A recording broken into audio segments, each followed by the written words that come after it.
યાત્રાધામ અંબાજી ખાતે ચૈત્રી નવરાત્રિના પાવન અવસરે આયોજિત 2 દિવસીય અંબાજી ઉત્સવનો ભવ્ય પ્રારંભ ચાચર ચોક ખાતે આધ્યાત્મિક અને ઉત્સાહભેર માહોલ વચ્ચે થયો હતો।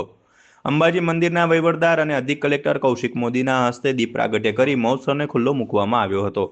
રમતગમત, યુવા અને સાંસ્કૃતિક પ્રવૃત્તિઓ વિભાગ, ગાંધીનગર તથા બનાસકાંઠા જિલ્લા વહીવટીતંત્રના સંયુક્ત ઉપક્રમે યોજાયેલા આ ઉત્સવમાં મોટી સંખ્યામાં માઈ ભક્તો, યાત્રાળુઓ અને કલાપ્રેમીઓ ઉપસ્થિત રહ્યા હતા। સમગ્ર પરિસરમાં ભક્તિ અને સાંસ્કૃતિક ઉર્જાનો અનોખો માહોલ સર્જાયો હતો।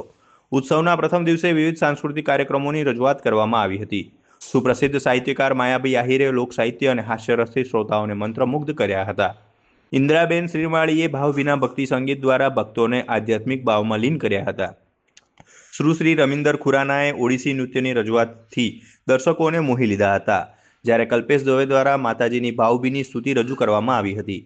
નૃત્યેશ્વરી કલાવૃંદે રાસ મહોત્સવની રંગત જમાવી નવરાત્રિની પરંપરાગત આનંદમય લાગણી પ્રગટાવી હતી। ચૈત્રી નવરાત્રિ નિમિત્તે અંબાજી શક્તિપીઠ ખાતે ભક્તોની ખૂબ જ મોટા પ્રમાણમાં ભારે ધસારો છે અને માના ચાચર ચોકમાં આજે અંબાજી ઉત્સવનું આયોજન કરેલું છે। એનો શુભારંભ આપણે કર્યો છે। આજે અને આવતીકાલે પણ આ કાર્યક્રમ ચાલુમાં છે। અહીંયા માયાભાઈ આહિર, પ્રકાશભાઈ બારોટ, ઇન્દિરાબેન આવા લોકપ્રસિદ્ધ કલાકારો અહીંયા પોતાની કલા પીરસશે અને માઈ ભક્તો મોટી સંખ્યામાં લાભ લેશે।